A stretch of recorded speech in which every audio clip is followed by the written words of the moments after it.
Holly Elizabeth Bartlett was born on December 26, 1978, in Halifax, Canada, with microphthalmia.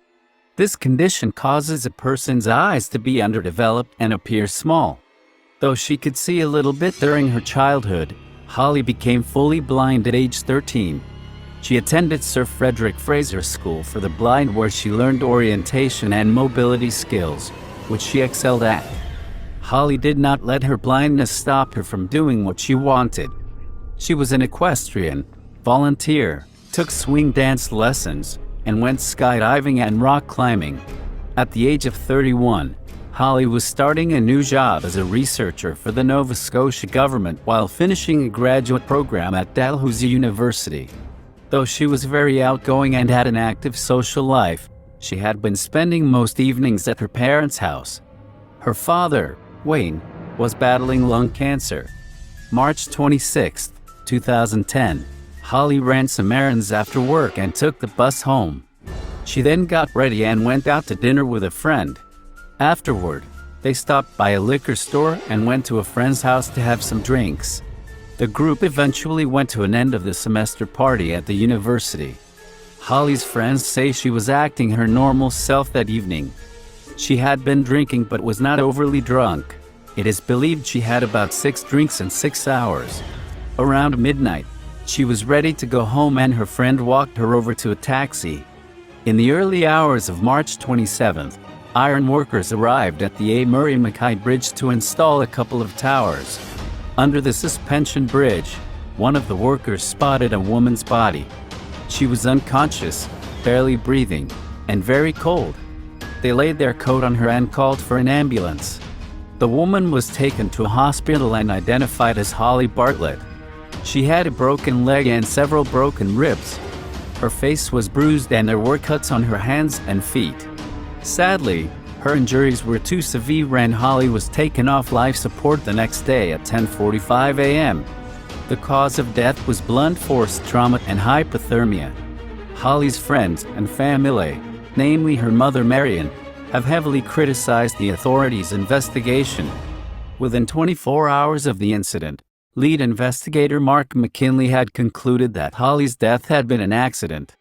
In an interview with the Fifth Estate, Marion commented, "They thought, that poor little blind drunk girl. Holly was anything but a poor little blind drunk girl. Anything but."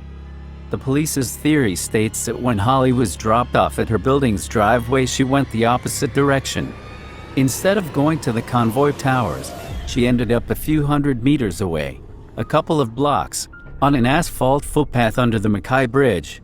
The police believe that Holly was disorientated and tripped, landing near the fence. She then squeezed through a hole in the fence and crawled to the abutment. Thinking it was a way back to the footpath, Holly crawled up the abutment and fell off at the end. Those who knew Holly do not believe she would have become so disorientated to the point of not being aware that she was headed in the wrong direction. Peter Parsons, who is legally blind and an orientation and mobility specialist at CNIB, Canadian National Institute for the Blind, says the police's theory makes no sense. Peter had helped teach Holly and the two were close. He believes authorities are discriminating against the blind woman, assuming that she would be easily lost despite the extensive orientation skills she had. One of the main issues that Holly's family and friends have with the investigation is that they miss various details. For example, police claimed they thoroughly examined the area where Holly was found. However, the day after the official investigation ended, Holly's friends found her white cane leaning against the fence, merely feet away from where she was found.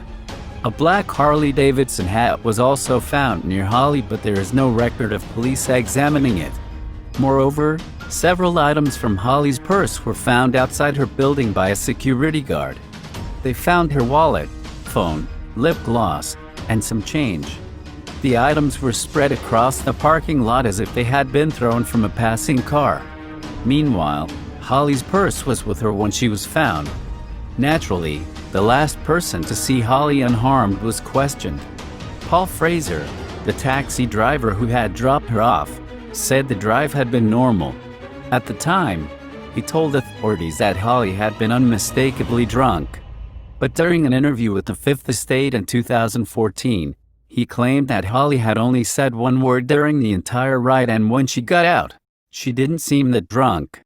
On changing his story, he remarked, "I was misleading them. Not purposely, but just being flippant. I don't know. Not taking it seriously. I don't think it affected the investigation that much." Paul had also admitted to stealing money from Holly by giving her the wrong change. However, he was adamant during the interview that he had not stolen or confessed to the crime.